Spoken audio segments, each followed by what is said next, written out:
Solar यानी सौर ऊर्जा। इस ऊर्जा के जरिए बुंदेलखंड में बदलाव हो रहा है। जिन खेतों में कभी धूल उड़ती थी, वहां सोलर से सब्जी की खेती लहलहा रही। सोलर प्लेट लगाने से लेकर मरम्मत करने वाले युवाओं को रोजगार मिल रहा है।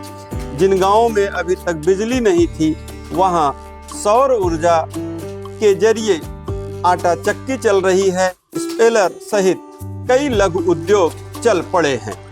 सोलर का चलन बढ़ा तो युवाओं के लिए रोजगार के नए द्वार खोल दिए हैं। बुंदेलखंड के बदलाव में सौर ऊर्जा की अहम भूमिका है। अभी तक की बात करें तो बुंदेलखंड के 7 जिलों में अब तक करीब 55 मेगावाट के आवासीय रूफटॉप सोलर पैनल लग चुके हैं। सरकारी भवनों पर 19 मेगावाट और पीएम कुसुम योजना के तहत 8 मेगावाट के सोलर पंप लगाए गए हैं। प्रदेश सरकार 2025-26 में कुल करीब 40,000 सोलर पंप लगाने की तैयारी में है। इसमें 30% से अधिक बुंदेलखंड में लगाए जाएंगे। बता दें कि सोलर पंप लगवाने वालों को सरकार की ओर से 60% तक का अनुदान मिलता है। तो आइए हम सुनते हैं जिन किसानों ने सोलर पंप लगाया है और जिन्होंने अपने लघु उद्योग चलाने के लिए सोलर का सहारा लिया है, उन किसानों से ही बदलाव की कहानी हम सुनते हैं। बगल में जो लगा हुआ है कि सोलर के जरिए पूरा आपने अपना कारखाना लगा रखा है, तेल पेरने की मशीन भी है और सारी चीज़ें हैं। बिल्कुल। तो क्या बिजली का भी कनेक्शन था? बिजली कनेक्शन नहीं, बिजली का कनेक्शन नहीं था। तो जब आपने सोलर कितने इसकी लगवाई है? ये हमने 18 किलोवाट का लगवाया। 18 किलोवाट का। तो 18 किलोवाट का सोलर प्लांट लगवाने में लगभग कितना पैसा खर्च हुआ? इसमें हमारा लगभग 7 लाख के आसपास खर्च हो गया। 7 लाख के आसपास। तो सोलर से ही पूरा आपका आटा चक्की, स्पेलर, सारी चीज़ें चल रही हैं? दिन में सोलर से ही पूरा चलता है। दिन में सोलर से और रात में बिजली से चलाते हैं? रात में इंजन से चलाते हैं। रात में इंजन से चलाते हैं। जब कस्टमर का काम आ गया, ग्राहक आ गया, तो हाँ, उसका काम चाहिए, उसको जी। समय पे चाहिए, तो फिर इमरजेंसी में आप डीजल इंजन प्रयोग कर लेते हैं। तो अब उसमें चूंकि मंथली खर्च तो आपका आ नहीं रहा है। नहीं, बिल्कुल नहीं, है ना? तो एक बार लागत लगी और उससे आपका पूरे दिन का काम चल जाता है। काम चल रहा है हमारा। जो डीजल लगना चाहिए था, जैसे हम इमरजेंसी में डीजल चलाते हैं तो 500 रुपये का 2 घंटे 3 घंटे में डीजल लग जाता है हमारा। और इससे हमारा कम से कम 5 से 6 घंटे 7 घंटे चल जाता है हमारा सोलर से। हाँ। तो आपको लगभग हर दिन की अगर आमदनी हम जोड़ें, आपके स्पेलर का जो खर्च है लगभग कितना हो जाता है? लगभग हमारा यही 1500-2000 रुपये की 1500-2000 का कारोबार आपका डेली का हो जा रहा है ना?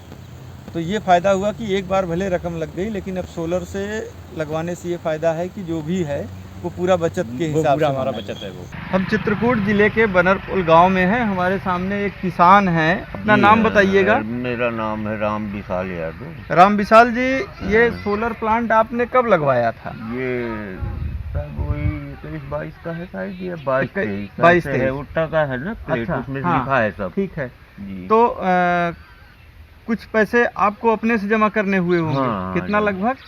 हम लगभग 80,000 में थोड़ा बहुत कुछ कम रहा होगा। अच्छा, वो आपने। अच्छा, ये बताइए लगभग कितने बीघे खेत है आपके? वैसे जमीन तो मेरे यहाँ आसपास 4-6 बीघा है। 6 बीघे के लगभग। तो जब सोलर नहीं लगा था तब क्या खेती करते थे?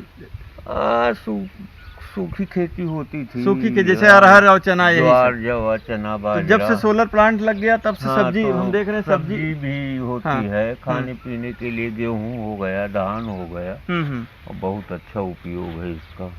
जी। तो आपकी आमदनी लगभग कितनी बढ़ गई होगी इससे? जैसे आमदनी पहले से तो बहुत बढ़िया अच्छी आमदनी है। अब ये है कि 10-50 हज़ार का काम भी कर लेते हैं, अपना भी काम चल जाता है, खाने पीने का, परिवार का। और उससे काफ़ी सुविधाएं हैं। अच्छा, सिंचाई की अब दिक्कत नहीं, पानी की दिक्कत पानी की दिक्कत। तो इस तरह हम देख रहे हैं कि चित्रकूट जिले में छोटे छोटे किसान जो है सौर सौर ऊर्जा का प्लांट ये अपना लगा करके पीएम कुसुम हमारा योजना देख के के तो तहत। पता नहीं कितने लोग लगवाए। अच्छा, आपका देखने के बाद यहाँ आसपास हाँ, और लोगों ने एक लगवाया? मुन्ना श्रीवास है लगवाया, हम्म। एक हमारे गांव का छतपाल यादव लगवाया, अच्छा, और इस ढंग से ऐसे कई लोग। जब आपने शुरू किया तो ढेर सारे लोग हाँ, लगवा रहे हैं। हाँ। तो यहाँ एक सिंचाई का अच्छा एक सिस्टम बन गया है कि अपना सोलर प्लांट के जरिए किसान सिंचाई में जुट गए हैं, और जहाँ पहले सूखी खेती करते थे, सिर्फ अरहर और चने की खेती करते थे, वहाँ आप सब्जी की भी खेती करने लगे हैं। अगर आप ये वीडियो YouTube पर देख रहे हैं तो हमारे चैनल को सब्सक्राइब करें और बेल आइकन को दबाना ना भूलें। अगर आप Facebook पर ये वीडियो देख रहे हैं तो हमारे पेज को लाइक करें।